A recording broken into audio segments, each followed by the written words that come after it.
Hello दोस्तों, नमस्कार। आपका हमारे YouTube चैनल पर स्वागत है। आइए देखते हैं पर्यावरण एवं पारिस्थितिकी तंत्र। पर्यावरण एवं सतत विकास। सतत विकास लक्ष्य 2017 के सूचकांक में भारत का स्थान 116वां था। वर्षा की मात्रा निर्भर करती है वायुमंडल में नमी पर। जलमंडल, स्थलमंडल, जैवमंडल तथा जीवों में से पृथ्वी का सर्वाधिक बृहद पारिस्थितिकी तंत्र है जैवमंडल। नेशनल ग्रीन ट्रिब्यूनल एनजीटी की भारत सरकार द्वारा स्थापना की गई वर्ष 2010 में। पर्यावरण से अभिप्राय है भूमि, जल, वायु, पौधे एवं पशुओं की प्राकृतिक दुनिया जो इनके चारों ओर अस्तित्व में है, उन संपूर्ण दशाओं का योग जो व्यक्ति को एक समय बिंदु पर घेरे होती है, पर्यावरण कहलाती है। पर्यावरण सुरक्षा से संबंध नहीं है गरीबी कम करने का। भारत में पर्यावरण संरक्षण अधिनियम पारित हुआ वर्ष 1986 में। पर्यावरण बनता है जैवीय घटकों, भू आकृतिक घटकों तथा अजैव घटकों से। पर्यावरण के कुछ कारक संसाधन के रूप में कार्य करते हैं तथा कुछ कारक कार्य करते हैं नियंत्रक के रूप में। धारणीय विकास के उपयोग के संदर्भ में अंतर पीढ़ीगत संवेदनशीलता का विषय है प्राकृतिक संसाधन। विकास की वह अवधारणा जिसके तहत वर्तमान की आवश्यकताओं के साथ साथ भविष्य की आवश्यकताओं को भी ध्यान में रखा जाता है, तो धारणीय विकास को ध्यान में भी रखा जाता है।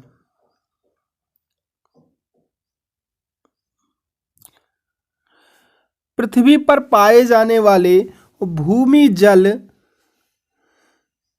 वायु, पेड़ पौधे एवं जीव जंतुओं का समूह जो हमारे चारों ओर है, सामूहिक रूप से क्या कहलाता है? तो यह सामूहिक रूप से पर्यावरण कहलाता है। पर्यावरण किसी जीव के चारों तरफ घिरे भौतिक एवं जैविक दशाओं एवं उनके साथ अंतःक्रिया को सम्मिलित करता है। तो पर्यावरण संरक्षण अधिनियम 1986 की परिभाषा के अनुसार वर्ष 2002 में जोहान्सबर्ग में आयोजित पृथ्वी सम्मेलन का मुख्य मुद्दा था सतत विकास।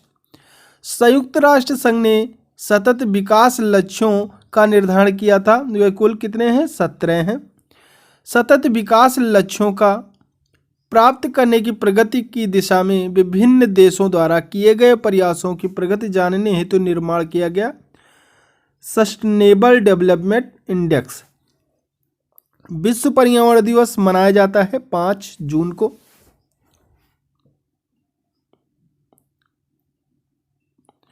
देश की प्राकृतिक पूंजी में सम्मिलित किए जाते हैं वन, जल तथा खनिज।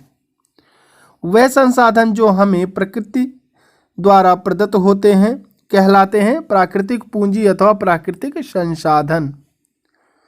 वर्ष 1972 में आयोजित किया गया था स्टॉकहोम अंतर्राष्ट्रीय शिखर सम्मेलन।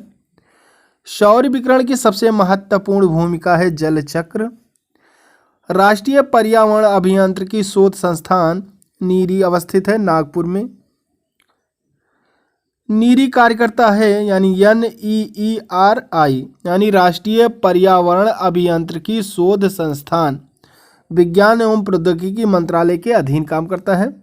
सतत विकास के लिए आवश्यक है जैविक विविधता का संरक्षण, प्रदूषण का निरोध एवं नियंत्रण तथा निर्धनता को घटाना। विश्व मौसम विज्ञान संगठन का मुख्यालय अवस्थित है जिनेवा में। विश्व मौसम विज्ञान अभिसमय लागू हुआ तो 23 मार्च 1950 को लागू हुआ।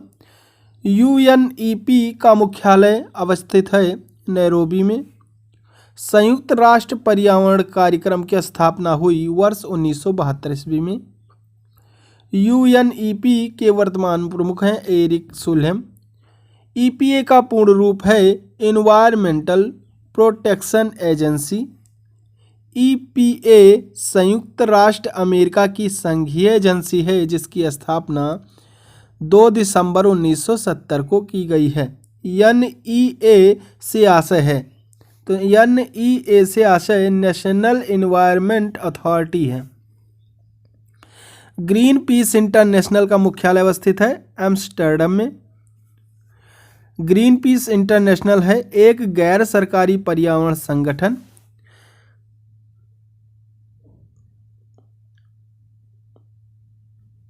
संयुक्त राष्ट्र संघ द्वारा पर्यावरण एवं सतत विकास पर पहला पृथ्वी शिखर सम्मेलन आयोजित हुआ वर्ष 1992 में, जो कि रियो डी जेनेरो ब्राजील में हुआ था। पृथ्वी सम्मेलन में 21वीं सदी के लिए पर्यावरणीय विकास हेतु कार्यक्रम निर्धारित किए गए। इन कार्यक्रमों को नाम दिया गया एजेंडा 21। रियो 20 घोषणा पत्र का शीर्षक था द फ्यूचर वी वांट। पृथ्वी के चारों ओर गैसों के समूह को कहते हैं वायुमंडल। वायु है एक मिश्रण। Nitrogen 78%, oxygen 21%, argon 0.93%, carbon dioxide 0.038% इत्यादि गैसें पाई जाती हैं। कहाँ पर? तो वायुमंडल यानी एटमॉस्फेयर में पाई जाती हैं।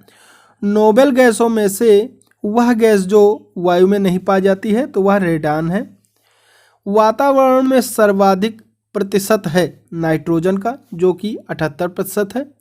यदि पृथ्वी पर पाई जाने वाली वनस्पतियां, पेड़ पौधे समाप्त हो जाएं तो वह गैस जिसकी कमी हो जाएगी तो ऑक्सीजन की कमी हो जाएगी। इको मार्क उन भारतीय उत्पादों को दिया जाता है जो पर्यावरण के प्रति मैत्रीपूर्ण हो। ब्यूरो ऑफ इंडियन स्टैंडर्ड्स द्वारा वर्ष 1991 से दिया जा रहा है इको मार्क प्रमाण पत्र। पर्यावरण अनुकूल उपभोक्ता उत्पादों को चिन्हित करने के लिए सरकार ने आरंभ किया है इको मार्क सिस्टम। धारणीय कृषि का अर्थ है भूमि का इस प्रकार प्रयोग कि उसकी गुणवत्ता अक्षुण्ण बनी रहे। भारत में टिकाऊ कृषि के लिए राष्ट्रीय मिशन चल रहा है वर्ष 14 से 15 वर्ष। भारत में हरित गृह कृषि यानी ग्रीन हाउस फार्मिंग प्रारंभ करने वाला राज्य है, तो यह राज्य पंजाब है। प्राकृतिक वनस्पति जलवायु का सही सूचकांक है, तो ए और आर दोनों सही हैं। ए का सही स्पष्टीकरण है।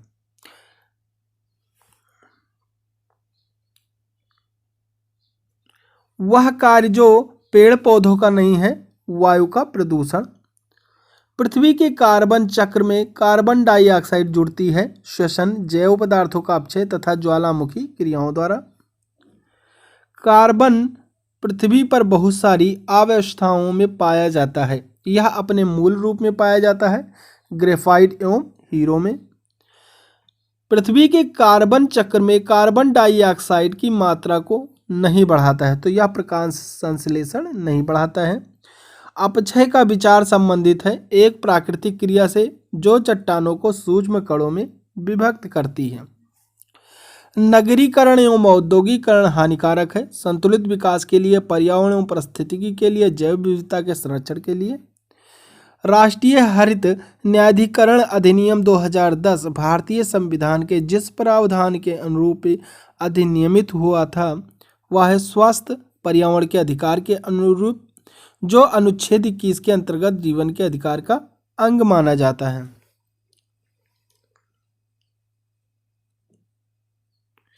राष्ट्रीय हरित न्यायाधिकरण यानी नेशनल ग्रीन ट्रिब्यूनल के अध्यक्ष थे जस्टिस आदर्श गोयल जी। राष्ट्रीय हरित न्यायाधिकरण की स्थापना राष्ट्रीय हरित न्यायाधिकरण अधिनियम 2010 के तहत की गई, तो यह 18 अक्टूबर 2010 को हुई। हरित विकास यानी ग्रीन डेवलपमेंट पुस्तक के लेखक WM एडम्स जी हैं। आमतौर पर समाचारों में आने वाला Rio+20 सम्मेलन है। धारणीय विकास सस्टेनेबल डेवलपमेंट पर संयुक्त राष्ट्र सम्मेलन। Rio+20 धारणीय विकास पर संयुक्त राष्ट्र सम्मेलन का लघु नाम है। यह सम्मेलन जून 2012 में संपन्न हुआ था, जो कि रियो डी जेनेरो ब्राजील में हुआ था। पृथ्वी सम्मेलन 5 आयोजित हुआ था वर्ष 1997 में। जैव विविधता पर अभिसमय एवं जलवायु परिवर्तन पर संयुक्त राष्ट्र ढांचा अभिसमय के लिए वित्तीय क्रियाविधि के रूप में काम करता है। तो भूमंडलीय पर्यावरण सुविधा यानी GEF वैश्विक पर्यावरण सुविधा की स्थापना की गई रियो अर्थ समिट 1992 के दौरान। UNFCCC के तहत अल्प विकसित देशों को अल्प विकसित देश निधि उपलब्ध कराता है, तो यह GEF कराता है। विशिष्ट जलवायु परिवर्तन निधि the special climate change fund SCCF की स्थापना की गई। तो SCCF की स्थापना COP7 की बैठक माराकेश से प्राप्त निर्देशों के आधार पर की गई। वर्तमान में GEF की मुख्य कार्यकारी अधिकारी व अध्यक्षा हैं नाओकी ईसी। पलाचीमाड़ा जो पर्यावरण की अपार क्षति के कारण चर्चा में था, अवस्थित है केरल में।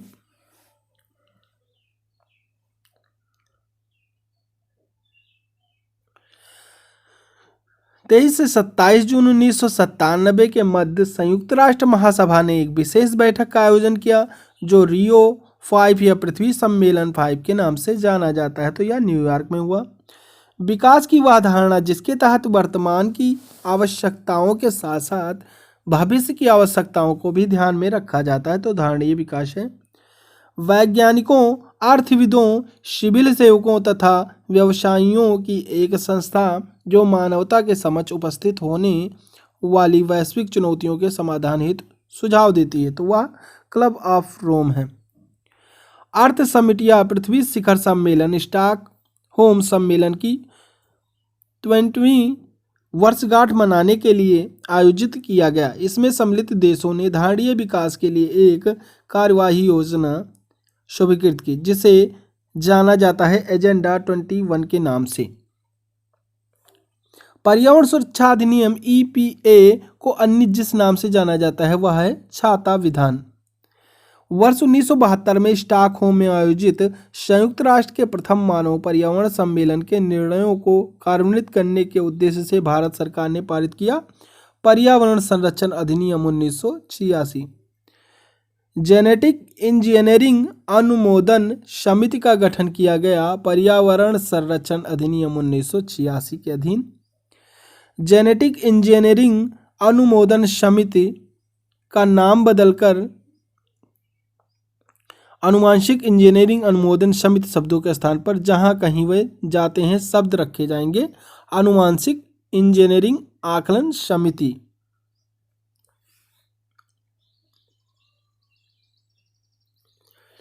कई प्रतिरोपित पौधे इसलिए नहीं बढ़ते हैं क्योंकि प्रतिरोपण के दौरान अधिकांश मूल रोम नष्ट हो जाते हैं।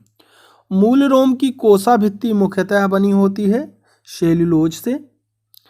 मूल रोम मृदा से चिपके रहते हैं पैक्टिन के कारण।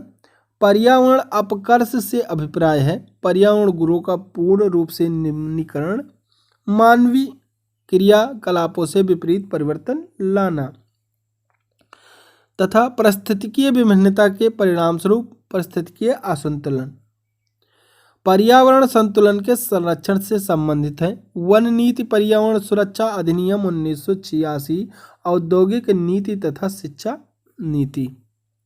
अपने वार्षिक सर्वेक्षण के परिणाम के रूप में नेशनल जियोग्राफिक सोसाइटी एवं अंतर्राष्ट्रीय मतदान कंपनी ग्लोब स्कैन ने ग्रीन इंडेक्स 2009 स्कोर के तहत भारत को शीर्ष स्थान दिया।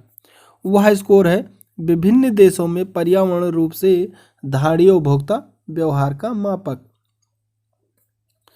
भारत में कृषि के पर्यावरण अनुकूल दीर्घस्थायी विकास के लिए जो रणनीति सर्वश्रेष्ठ है तो वह है मिश्र संचयन, कार्बन खादें, नाइट्रोजन यौगिकरण, पौधे और कीट प्रतिरोध शस्य किस्में।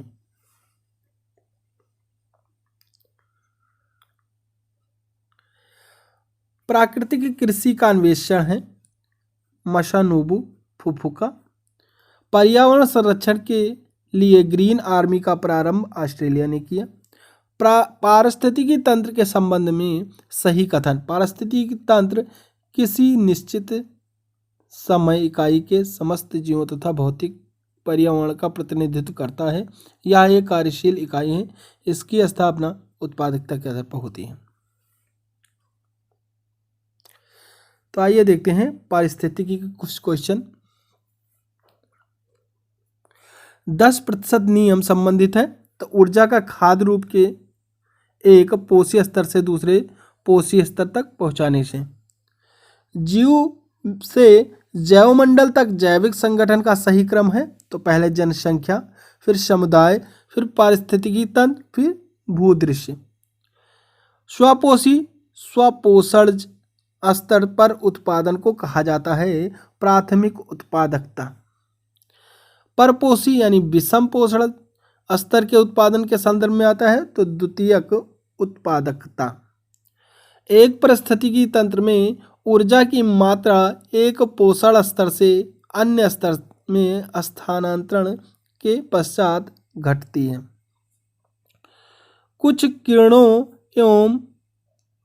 कुछ कारणोंवश यदि तितलियों की जाति स्पीशीज की संख्या में बड़ी गिरावट होती है तो इसके जो संभावित परिणाम हो सकते हैं वह हैं कुछ पौधों के परागण पर प्रतिकूल प्रभाव पड़ सकता है। इसके कारण बर्रें, मकड़ियों और पक्षियों की कुछ प्रजातियां समाविष्ट गिरावट हो सकती हैं। पारिस्थितिकी तंत्र के विषय में सही नहीं है। यह एक बंद तंत्र है। परितंत्र इकोसिस्टम शब्द का सर्वोत्कृष्ट वर्णन जीवों, ऑर्गेनिज्म का समुदाय और साथ ही पर्यावरण जिसमें वे रहते हैं। किसी क्षेत्र के सभी जीवधारी तथा वातावरण में उपस्थित अजैव घटक संयुक्त रूप से निर्माण करते हैं परितंत्र इकोसिस्टम का। कृत्रिम परितंत्र है खेत। कृत्रिम पारिस्थितिकी तंत्र है धान का खेत। घास स्थल, वन तथा मरुस्थल उदाहरण है स्थलीय पारिस्थितिकी तंत्र का। झील, नदियां तथा समुद्र आते हैं जलीय पारिस्थितिकी तंत्र में।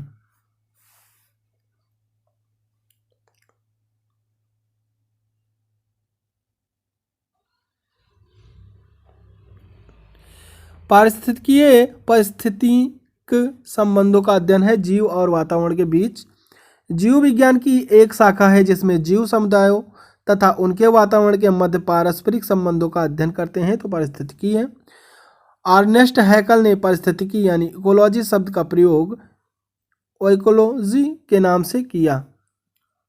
जीवधारियों के कार्बनिक और अकार्बनिक वातावरण और पारस्परिक संबंधों के अध्ययन को पारिस्थितिकी तथा पारिस्थितिकी विज्ञान कहते हैं। यह बताया अर्नेस्ट हैकल ने। पारिस्थितिकी प्रकृति के संरचना एवं प्रक्रिया का अध्ययन है। यह बताया यूजीन ओडम ने। सर्वप्रथम पारिस्थितिकी तंत्र यानी इकोसिस्टम की संकल्पना प्रस्तावित की गई वर्ष 1935 में एजी टांसले द्वारा। किसी निश्चित क्षेत्र में प्राणियों की संख्या की सीमा जिसे पर्यावरण समर्थन कर सकता है कहलाती है वहन क्षमता। बिना पर्यावरण की रुकावट के प्रजनन की क्षमता कहलाती है जैविक विभव। एक पद जो केवल जीव द्वारा ग्रहण किए गए दिक्स्थान का ही नहीं बल्कि जीवों के समुदाय में उसकी कार्यात्मक भूमिका का वर्णन करता है वह है पारिस्थितिकी कर्मता। पृथ्वी के सर्वाधिक क्षेत्र पर फैला हुआ पारिस्थितिकी तंत्र है सामुद्रिक। पृथ्वी पर विद्यमान जलमंडल में समुद्री जल होता है लगभग 97% भाग। समुद्री जल में सर्वाधिक व्याप्त लवण है सोडियम क्लोराइड। पारिस्थितिकी संतुलन बनाए रखने में मदद करता है वनारोपण, वर्षा जल प्रबंधन तथा जैव मंडल भंडार। पारिस्थितिकी तंत्र की विचारधारा को बायोसिनोसिस तथा माइक्रोकास्म कहा। कार्ल मोबियस तथा फोर्ब्स ने प्रकृति की एक कार्यात्मक इकाई के रूप में जानी जाती है पारिस्थितिकी तंत्र। वन्य जीव संरक्षण एवं पर्यावरण में व्याप्त प्रदूषण का निवारण मददगार है तो पर्यावरण संतुलन बनाए रखने में। भारत में पारिस्थितिकी असंतुलन का एक प्रमुख कारण है वनोन्मूलन। वह कार्य जिससे पारिस्थितिक संतुलन बिगड़ता है, वृक्ष काटना।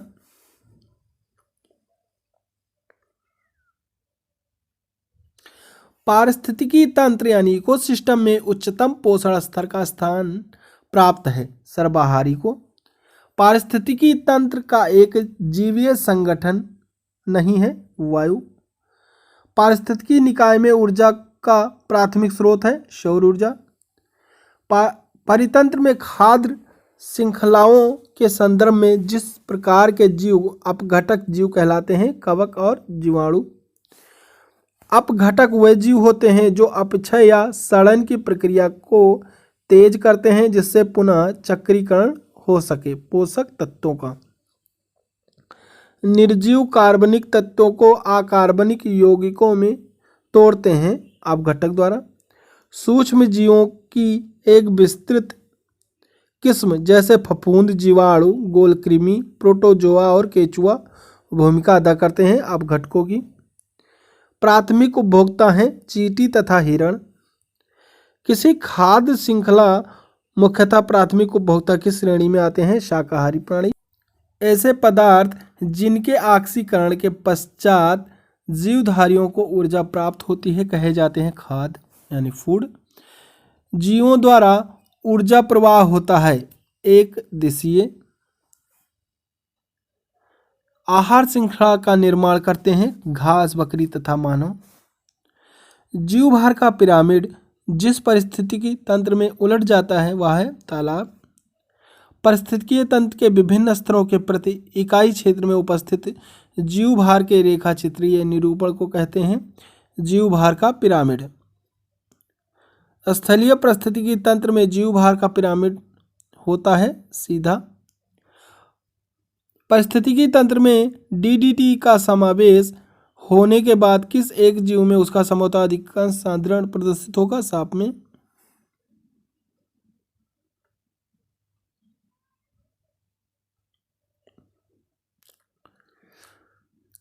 किसी खाद्य श्रृंखला में मुख्यतः प्राथमिक उपभोक्ता की श्रेणी में आते हैं शाकाहारी प्राणी। अपघटक तथा प्राथमिक उपभोक्ता दोनों की श्रेणी में आती है चींटी। वह जीवधारी जो अपना भोजन प्राथमिक उत्पादकों हरे पौधों से प्राप्त करते हैं कहलाते हैं प्राथमिक उपभोक्ता। खाद्य श्रृंखला यानी फूड चेन में मानव है प्राथमिक तथा द्वितीयक उपभोक्ता। साग सब्जियों का सेवन करने पर मनुष्य प्राथमिक उपभोक्ता जबकि मांस भक्षी होने पर श्रेणी में आएगा द्वितीयक उपभोक्ता। समुद्री वातावरण में मुख्य प्राथमिक उत्पादक होते हैं फाइटोप्लैंक्टन्स। पारिस्थितिकी तंत्र के जैविक घटकों में उत्पादक घटक हैं हरे पौधे। जब कुछ प्रदूषक आहार श्रृंखला के साथ सांद्रता में बढ़ते जाते हैं और ऊतक में जमा होते जाते हैं तो इस घटना को जैविक आवर्धन कहते हैं। डीडीटी कैसे प्रदूषक होते हैं? तो जैव अनियमिकरणीय द्वारा। पारिस्थितिकी मित्र नहीं है यूकेलिप्टिस। यूकेलिप्टिस को उसकी अत्यधिक जल ग्रहण शक्ति के कारण घोषित किया गया है पर्यावरण शत्रु। वृक्ष जो पर्यावरणीय संकट माना जाता है यूकेलिप्टिस है। लैटिक आवास का उदाहरण तालाब एवं दलहन। स्थिर जल के आवास लैटिक आवास के अंतर्गत आते हैं। इनके उदाहरण हैं आर्द्र भूमि, तालाब, झील, जलाशय।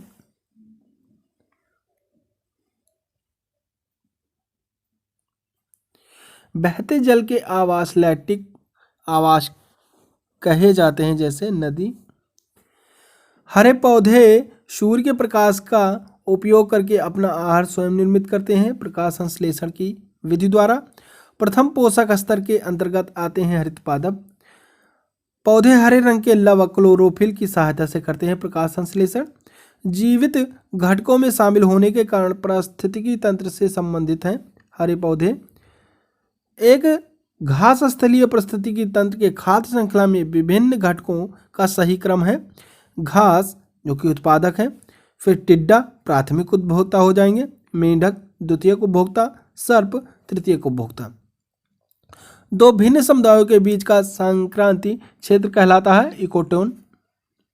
सर्वाधिक अस्थायी पारिस्थितिकी तंत्र है महासागर। सबसे अस्थायी पारिस्थितिकी तंत्र है समुद्र। पारिस्थितिकी तंत्र में तत्वों के चक्रण को कहते हैं जैव भू रासायनिक चक्र। जल चक्र को ओडम ने सम्मिलित किया है गैसीय चक्र में। पारिस्थितिकी संतुलन से संबंध नहीं है औद्योगिक प्रबंधन का। पारिस्थितिकी स्थायी मितव्यता है, यह जिस आंदोलन का नारा है चिपको आंदोलन का। नर्मदा नदी के ऊपर बनाई जा रही बहुउद्देशीय बांध परियोजना को रोकने के लिए चलाया गया आंदोलन नर्मदा बचाओ आंदोलन है। दक्षिण भारत का पर्यावरण संरक्षण से संबंधित आंदोलन है एपिको आंदोलन। चिपको आंदोलन संबंधित है पादप संरक्षण से। पारिस्थितिकी तंत्र से संबंधित प्रमुख कथन है। पारिस्थितिकी तंत्र यानी इकोसिस्टम शब्द का प्रयोग सर्वप्रथम एजी टांसले ने किया था। जो जीव अपना भोजन स्वयं उत्पादित करते हैं उन्हें स्वपोषित यानी ऑटोट्रॉफ्स कहते हैं। पारिस्थितिकी तंत्र इकोसिस्टम शब्द का प्रथम प्रयोग किया था एजी टांसले द्वारा। सूक्ष्म जीव जो मृत पौधे जंतुओं और अन्य जैविक पदार्थों को सड़ा गलाकर वियोजित करते हैं कहलाते हैं वियोजक। परितंत्रों को घटती उत्पादकता के क्रम में जो अनुक्रम सही है वह है मैंग्रोव, घास स्थल, झील, महासागर। पर्यावरण यानी भारतीय वन्यजीव संरक्षण अधिनियम लागू किया गया था 1972 में। पर्यावरण संरक्षण अधिनियम पर्यावरण के संरक्षण एवं सुधार के लिए लागू किया गया था 1986 में।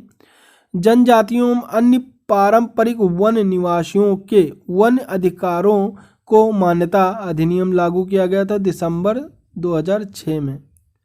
वन संरक्षण अधिनियम लागू किया गया 1980 में।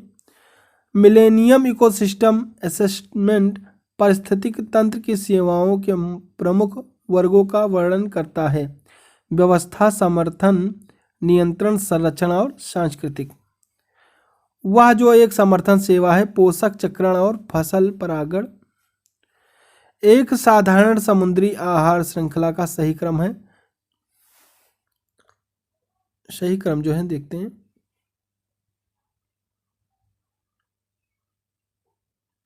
डाइटम यानी स्वपोषी, क्रिस्टोसियाई शाकाहारी उपभोक्ता, हेरिंग मांसाहारी उपभोक्ता। अधिक विविधता वाले परितंत्र की उत्पादकता भी होगी अधिक। खाद्य श्रृंखला उस क्रम का निर्देशन करती है जिसमें जीवों की एक श्रृंखला एक दूसरे के आहार द्वारा पोषित होती हैं। पारिस्थितिकी तंत्र में जो ऊर्जा का अंतरण क्रमबद्ध स्तरों की एक श्रृंखला में होता है जिसे कहते हैं खाद्य श्रृंखला। जैवमंडलीय पारिस्थितिकी तंत्र में ऊर्जा का प्रवाह होता है एक दिशी। ऊर्जा का ना तो सृजन हो सकता है और ना ही उसे नष्ट किया जा सकता है। यह एक स्वरूप से दूसरे स्वरूप में परिवर्तित हो सकती हैं ऊष्मागतिकी के पहले नियम के अनुसार। हर पोषण स्तर पर उपलब्ध ऊर्जा की मात्रा घटती जाती है। विभिन्न पारिस्थितिकी तंत्रों में उत्पादकों की सकल उत्पादकता का ही शाकाहारियों द्वारा स्वांगीकृत हो पाता है यानी लगभग 10% भाग ही। जैववानिकी बायोमिक्स के संबंध में सही है। यह पारिस्थितिकी का पर्याय सिनोनिम्स है। यह प्राकृतिक तंत्रों के मूल्य पर बल देता है जो मानव तंत्रों को प्रभावित करता है।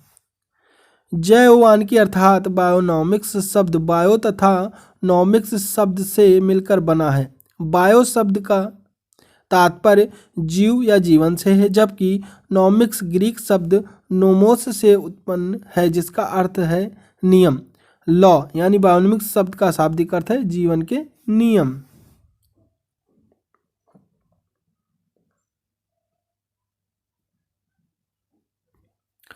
सर्वप्रथम गहन पारिस्थितिकी यानी डीप इकोलॉजी शब्द का प्रयोग अर्नीज नेस ने किया है।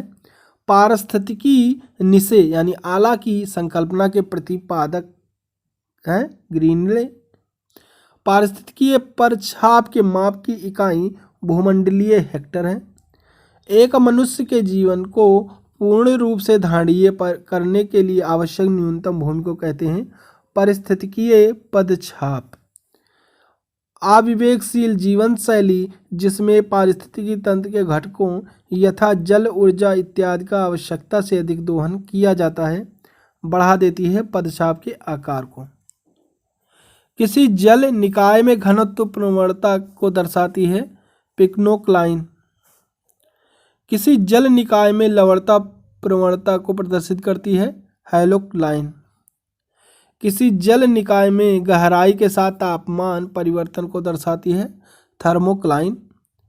परितंत्र उत्पादकता के संदर्भ में समुद्री उत्प्रवाह अपवेलिंग क्षेत्र इसलिए महत्वपूर्ण है क्योंकि वे समुद्री उत्पादकता बढ़ाते हैं पोषकों को सतह पर लाकर। वायु प्रवाह द्वारा समुद्र की सतह पर विद्यमान गर्म पोषक रहित जल को सघन ठंडे तथा पोषक तत्वों से परिपूर्ण जल द्वारा स्थानांतरित कर दिया जाता है, तो समुद्री प्रवाह द्वारा स्थानांतरित कर दिया जाता है।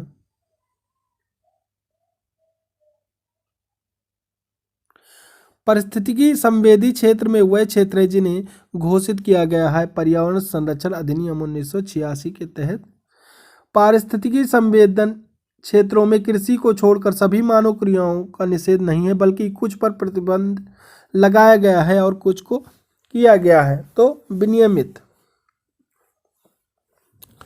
घास स्थलों में वृक्ष पारिस्थितिकी अनुक्रमण के अंश के रूप में जिस कारण घासों को प्रतिस्थापित नहीं करते हैं वह है जल की सीमाओं एवं आग के कारण। भौतिक वातावरण में किसी समुदाय का समय के साथ रूपांतरण ही कहलाता है पारिस्थितिकी अनुक्रमण। जैविक अनुक्रमण की प्रावस्थाओं का सही क्रम है नगनीकरण, प्रवास, स्थापन, प्रतिक्रिया, स्थिरीकरण। जैव विविधता के नाश का कारण है जीवों के प्राकृतिक आवास की मांग, पर्यावरण प्रदूषण, वनों का नाश होना। जैव विविधता के ह्रास का मुख्य कारण है प्राकृतिक आवासीय विनाश। प्राकृतिक संसाधनों के दोहन तथा औद्योगिक उत्पादन एवं नगरीकरण को बढ़ावा देने के उद्देश्य से प्राकृतिक वास का विनाश किया जा रहा है, जो सर्वाधिक महत्वपूर्ण कारक हैं जैव विविधता के ह्रास के लिए। जैव विविधता के ह्रास के लिए सर्वाधिक महत्वपूर्ण कारक प्राकृतिक वास का विनाश। जैव विविधता के कम होने का मुख्य कारण है आवासीय विनाश। संयुक्त राष्ट्र संघ द्वारा जैव विविधता दिवस मनाया जाता है 22 मई को। भौगोलिक क्षेत्र में जैव विविधता के लिए संकट हो सकते हैं वैश्विक तापन, आवास का विखंडन, विदेशी जाति का संक्रमण।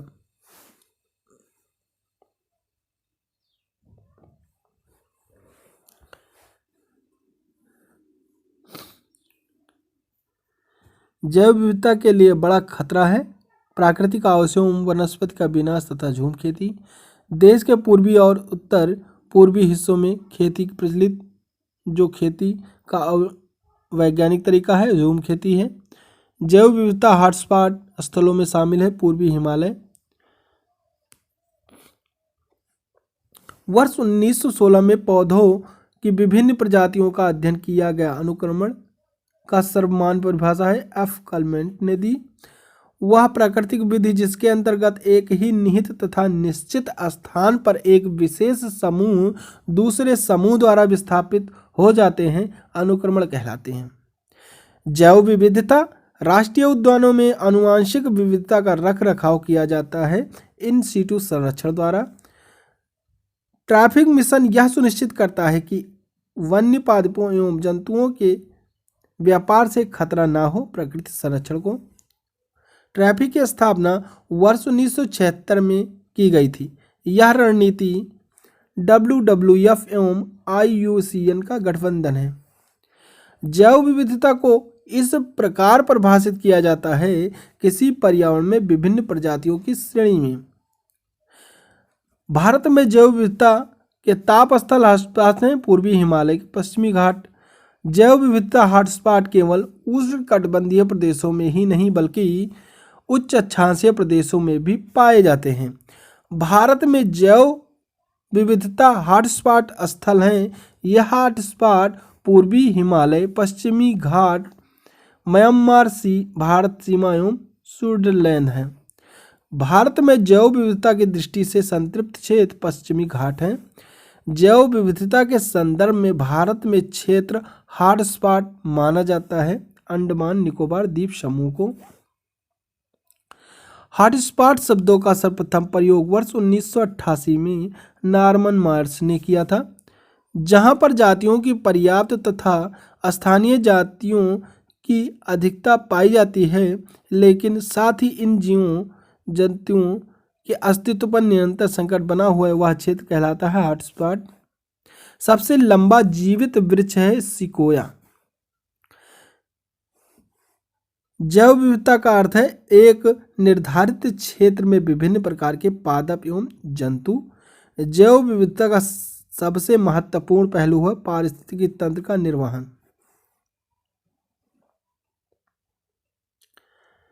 आनुवांशिक जाति समुदाय एवं परितंत्र के स्तर पर विभिन्न प्रकार के कार्य करके पारिस्थितिकी तंत्र का निर्वहन करती है। जैव विविधता किसी प्रजाति को विलुप्त माना जा सकता है जब वह अपने प्राकृतिक आवास में 50 वर्षों से देखी नहीं गई हो।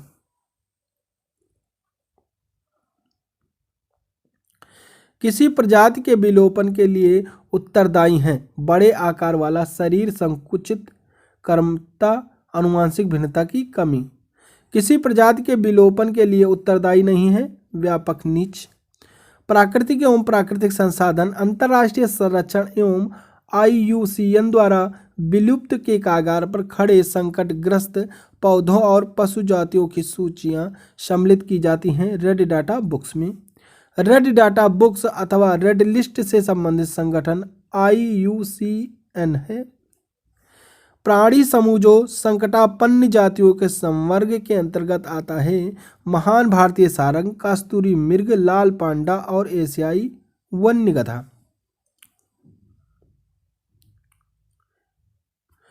सोन चिरैया या महान भारतीय सारंग, साइबेरियन सारस और स्लेटी टिटहरी अति संकटग्रस्त श्रेणी में, कस्तूरी मृग संकटग्रस्त श्रेणी में और एशियाई वन्य गधा संकट नजदीकी श्रेणी में, जबकि लाल पांडा शामिल है संकटग्रस्त श्रेणी में। Golden oriole, great Indian bustard, Indian fantail फिजियन तथा इंडियन सनबर्ड भारतीय पक्षियों में से अत्यधिक संकटापन्न किस्म है ग्रेट इंडियन बस्टर्ड। यद्यपि भारत की जनसंख्या तीव्र गति से बढ़ रही है, किंतु पंछियों की संख्या तेजी से घट रही है क्योंकि पक्षियों के वास स्थान पर बड़े पैमाने पर कटौती हुई है। कीटनाशक, रासायनिक उर्वरक तथा मच्छर भगाने वाली दवाओं का बड़े पैमाने पर उपयोग हो रहा है। उत्तराखंड में जैव विविधता के ह्रास का कारण नहीं है बंजर भूमि का वनीकरण, सड़कों का विस्तार, नगरीकरण एवं कृषि का विस्तार उत्तरदायी कारकों में शामिल हैं, यानी जैव विविधता के ह्रास के लिए। वर्ष 1975 में यह भारत का अभिन्न अंग बनाया गया था। इसे वनस्पति शास्त्रियों का स्वर्ग माना जाता है, तो सिक्किम को वनस्पति शास्त्रियों का स्वर्ग माना जाता है। पूर्वी हिमालय के हॉटस्पॉट क्षेत्र में सिक्किम आता है। जैव विविधता के साथ साथ मनुष्य के परंपरागत जीवन के संरक्षण के लिए सबसे महत्वपूर्ण रणनीति जिस एक की स्थापना करने में निहित है वह है जीवमंडल निचय यानी रिजर्व।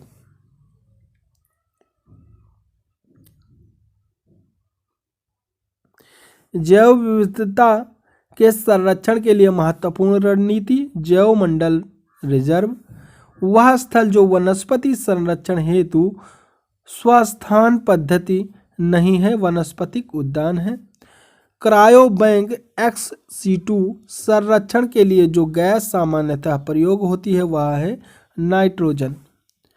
वनस्पतियों एवं जानवरों की विलुप्त प्रायः प्रजातियों का संरक्षण उनके प्राकृतिक आवास से पृथक किया जाता है XC2 संरक्षण द्वारा।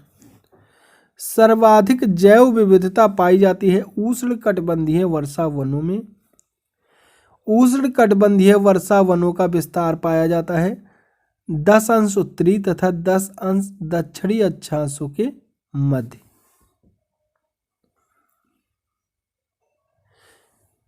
इन क्षेत्रों में पादप तथा प्राणियों के विकास तथा वृद्धि के लिए अनुकूलतम दशाएं पाई जाती हैं, क्योंकि इसमें वर्ष भर रहता है उच्च वर्षा तथा तापमान।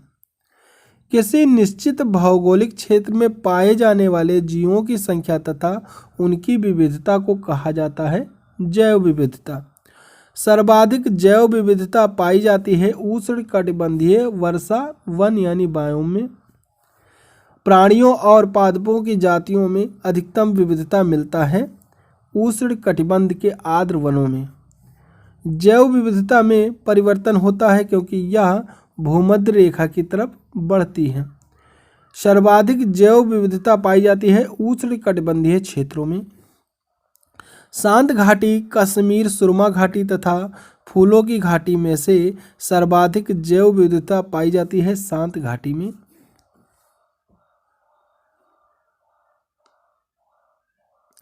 शांत घाटी अवस्थित है कहाँ? केरल में। साइलेंट वैली परियोजना जिस राज्य से संबंधित है वह राज्य केरल है।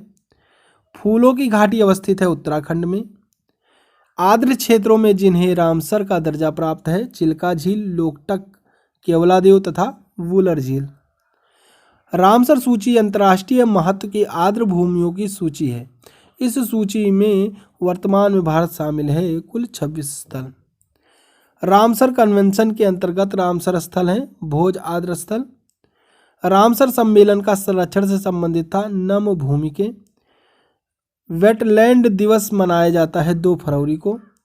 भारत का सबसे बड़ी अंतर्देशीय लवणीय आर्द्र भूमि है गुजरात में। जीवमंडल आरक्षित परीक्षण क्षेत्र है आनुवंशिक विभिन्नता के क्षेत्र में। प्रवाल विरंजन का सबसे अधिक प्रभावी कारक सागरीय जल के सामान्य तापमान में वृद्धि। प्रवाल विरंजन समुद्री तापमान और आम्लता में वृद्धि, वैश्विक ऊष्मन सहित पर्यावरण दबाव के कारण होता है, जिससे सहजीवी शैवाल का मोचन और साथ ही घटित होती है प्रवालों की मृत्यु, जिनमें प्रवाल भित्तियां हैं अंडमान और निकोबार द्वीप समूह, कच्छ की खाड़ी, मन्नार की खाड़ी। सर्वप्रथम बायोडायवर्सिटी शब्द का प्रयोग वाल्टर जी रोसेन ने किया था। जैव विविधता जिन माध्यमों द्वारा मानव अस्तित्व का आधार बनी है वह है मृदा निर्माण, मृदा अपरदन की रोकथाम, अपशिष्ट का पुनः चक्रण, शस्य परागण। संयुक्त राष्ट्र संघ 2011 से 2020 के लिए दशक निर्दिष्ट किया जैव विविधता दशक। पारिस्थितिकी तंत्र की जैव विविधता की बढ़ोतरी के लिए उत्तरदायी नहीं है पोषण स्तरों की कम संख्या। पारिस्थितिकी तंत्र होता है एक गतिकीय तंत्र।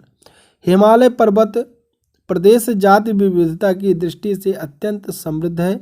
इस समृद्धि के लिए जो कारण सबसे उपयुक्त है वह है विभिन्न जीव भौगोलिक क्षेत्रों का संगम है। भारतीय संसद द्वारा जैव विविधता अधिनियम पारित किया गया दिसंबर 2002 में। भारतीय राष्ट्रीय जैविक विविधता प्राधिकरण स्थानीय किया गया वर्ष 2003 चेन्नई तमिलनाडु में। राष्ट्रीय जैव विविधता प्राधिकरण NBA भारत में कृषि संरक्षण में सहायक है। यह जैव चोरी को रोकता है तथा देशी और परंपरागत आनुवंशिक संसाधनों का संरक्षण करता है। NBA की अनुशंसा के बिना आनुवंशिक जैविक संसाधनों से संबंधित बौद्धिक संपदा अधिकार हेतु आवेदन नहीं किया जा सकता है। सीबकथॉर्न के विश्वव्यापी मार्केट की बड़ी संभावनाएं हैं। इस पेड़ के बेर में विटामिन और पोषक तत्व प्रचुर होते हैं। चंगेज खान ने इसका प्रयोग अपनी सेना की ऊर्जाता को उन्नत करने के लिए किया था। रूसी के कॉस्मोनाटों ने इसके तेल को कॉस्मिक विकिरण से बचाव के लिए किया था। भारत में यह पौधा लद्दाख में पाया जाता है।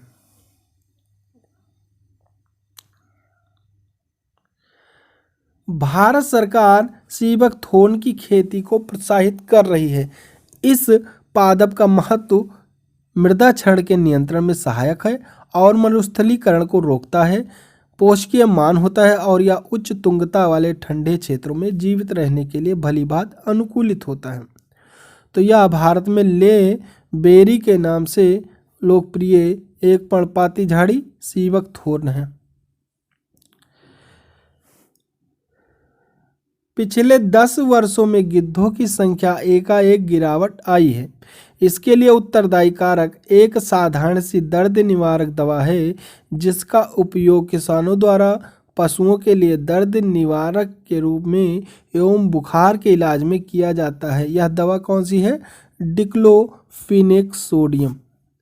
भारत में गिद्धों की कमी का अत्यधिक प्रमुख कारण है जानवरों को दर्द निवारक देना। कुछ वर्ष पहले तक गिद्ध भारतीय देहातों में आम तौर से दिखाई देते थे, किंतु आजकल कभी कभार ही नजर आते हैं। इस स्थिति के लिए उत्तरदायी हैं गो पशु मालिकों द्वारा रूग्ण पशुओं के उपचार हेतु प्रयुक्त एक औषधि। मॉरीशस में एक वृक्ष प्रजाति प्रजनन में असफल रही क्योंकि एक फल खाने वाला पक्षी विलुप्त हो गया। वह कौन सा पक्षी था? डोडो। मॉरीशस में टम्बला कोक, जिसे डोडो वृक्ष के नाम से भी जाना जाता है, प्रजनन में असफल रहा, जिसकी वजह से यह लगभग विलुप्त हो रहा है। इसका मुख्य कारण डोडो पक्षी की विलुप्ति। भारतीय वन्य जीवन के संदर्भ में उड्डयन वल्गुल फ्लाइंग फॉक्स है चमगादड़। ग्रेटर इंडियन फ्रूट बैट के नाम से भी जाना जाता है इंडियन फ्लाइंग फॉक्स। डुगोंग नामक समुद्री जीव जो कि विलोपन की कगार पर है, वह है स्तनधारी मैमल।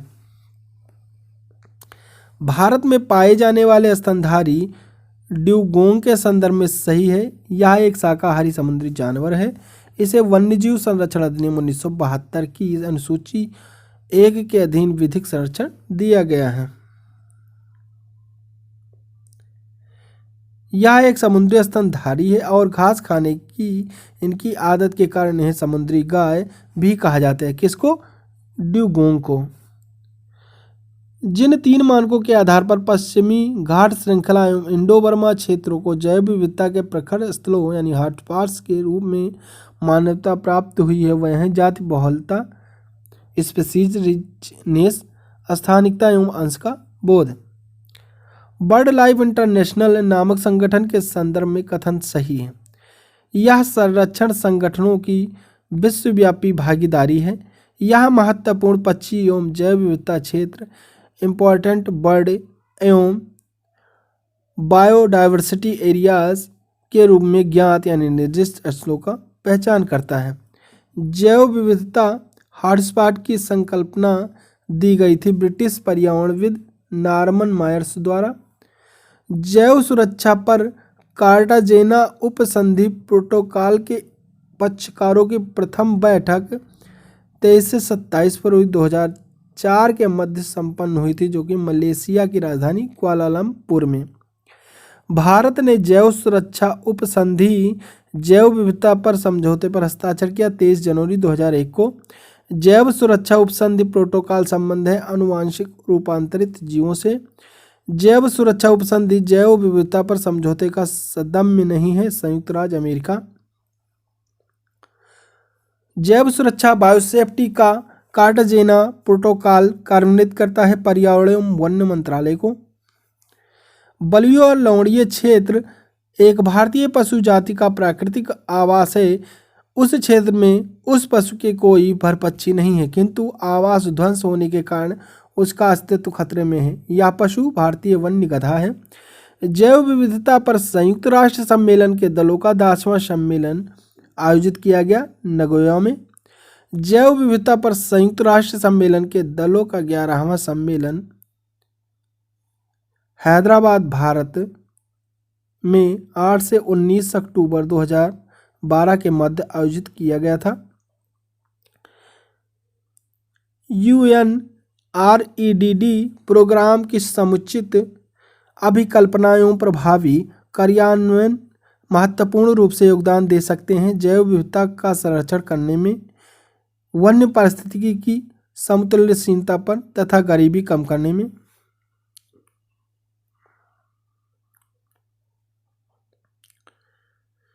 दो महत्वपूर्ण नदियां जिनमें से एक का स्रोत झारखंड में है और जो उड़ीसा में दूसरे नाम से जानी जाती है तथा दूसरी जिसका स्रोत उड़ीसा में है, समुद्र में प्रवाह करने से पूर्व एक ऐसे स्थान पर संगम करती हैं जो बंगाल की खाड़ी से कुछ ही दूर है। यह वन्य जीवन तथा जैव विविधता का प्रमुख स्थल है और सुरक्षित क्षेत्र है। वह स्थल कौन है? भितरकनिका।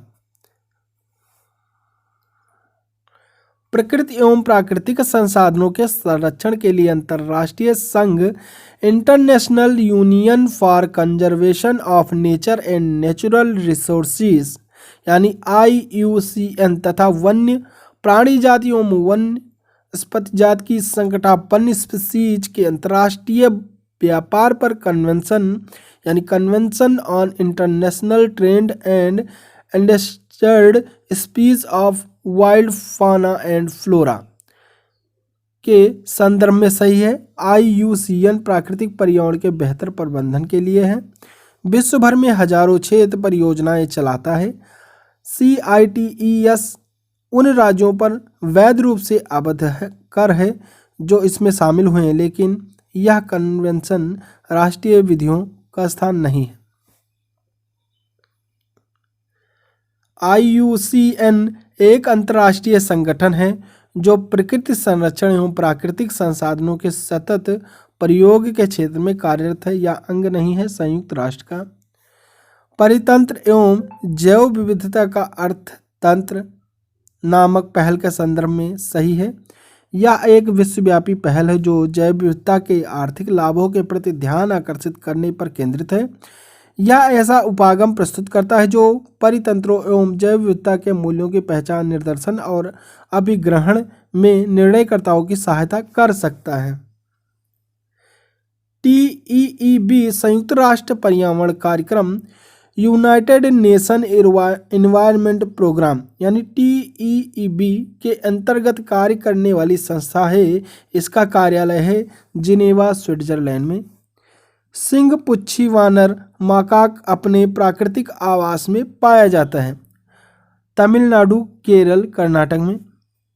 भारत में प्राकृतिक रूप से पाए जाते हैं काली गर्दन वाला सारस, कृष्णगीव सारस, उड़न गिलहरी, कंदली, हम तेंदुआ। चीता को भारत से विलुप्त घोषित किया गया था 1952 ईस्वी में।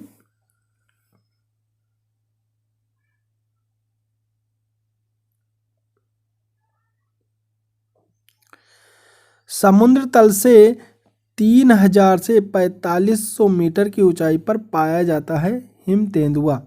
जम्मू एवं कश्मीर का राज्य पक्षी है काली गर्दन वाला सारस।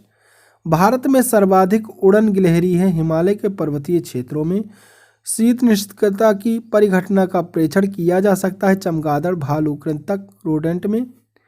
समशीतोष्ण और शीत प्रधान देशों में रहने वाले जीवों की उस निष्क्रिय तथा अवसन्न अवस्था को जिसमें वहाँ के अनेक प्राणी जाड़े की ऋतु बिताते हैं कहते हैं शीत निष्क्रियता। गिलहरी, छछूंदर, चूहे, मूसक आदि स्तनधारी प्राणी आते हैं कृंतक गण में। उच्चतर अक्षांशों की तुलना में जैव विविधता सामान्यतः अधिक होती है। निरंतर अक्षांशों में पर्वतीय प्रवणताओं में उच्चतर उन्नतांशों की तुलना में जैव विविधता सामान्यतः अधिक होती है। निम्नतर उन्नतांशों में अंडमान और निकोबार द्वीप समूह में लवण जल मगर पाया जाता है। अंडमान एवं निकोबार के समुद्री जीव जंतुओं में डुगॉक्स, डॉल्फिन, व्हेल, साल्टर वाटर, समुद्री कछुआ, समुद्री सांप आदि सामान्य रूप से बहुतायत में पाए जाते हैं। विशाल हिमालय श्रृंखला में पाए जाते हैं श्रू एवं टैपीर।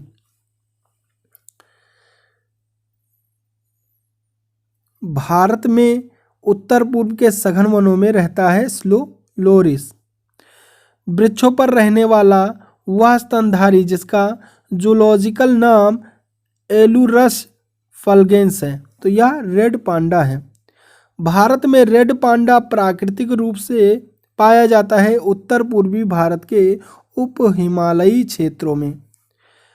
यह ज्ञान के विकास और संग्रहण के लिए तथा व्यावहारिक अनुभव का बेहतर नीतियों हेतु पक्ष समर्थन करने के लिए क्षेत्र स्तर पर कार्य करता है। Wetlands international.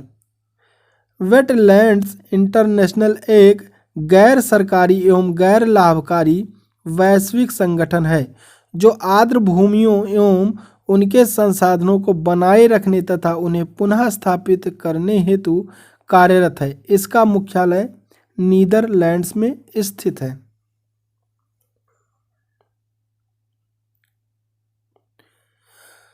भारत रामसर अभिसमय का एक पक्षकार है और उसने बहुत से क्षेत्रों को रामसर स्थल घोषित किया है।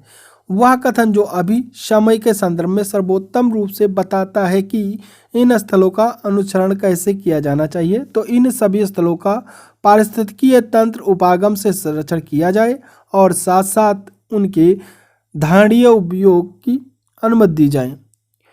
भारत रामसर अभिसमय का एक पक्षकार है और उसने अपने बहुत से क्षेत्रों को रामसर स्थल घोषित किया है ताकि इन सभी स्थलों का पारिस्थितिकी तंत्र उपागम से संरक्षण किया जाए और साथ साथ अनुमति दी जाए उनके धारणीय उपयोग की।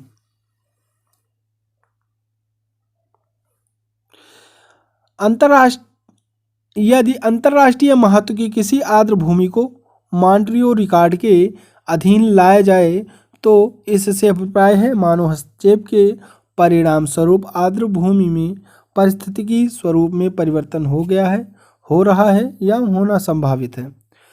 पारिस्थितिकीय निकाय के रूप में आर्द्र भूमि बरसाती जमीन उपयोगी है। पोषक पुनर्प्राप्ति एवं चक्रण हेतु पौधे द्वारा अवशोषण के माध्यम से भारी धातुओं को अवमुक्त करने हेतु तथा तलछट रोककर नदियों का गोदीकरण कम करने हेतु। जलीय तथा शुष्क स्थलीय पारिस्थितिकीय तंत्र के बीच के क्षेत्र कहलाते हैं आर्द्र भूमि क्षेत्र। आर्द्र भूमि के अंतर्गत देश का कुल भौगोलिक क्षेत्र अन्य राज्यों की तुलना में अधिक अंकित है। तो किसमें? गुजरात में।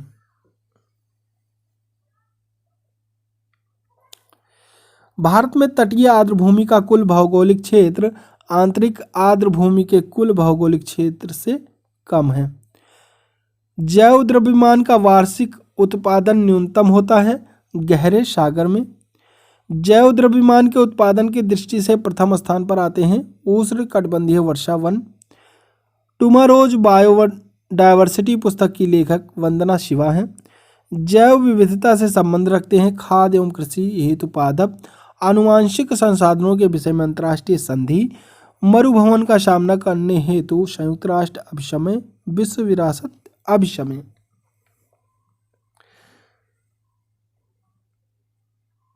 तो आज के लिए बस इतना ही। अगले प्रैक्टिस सेट में हम देखेंगे हरित गृह प्रभाव एवं जलवायु परिवर्तन।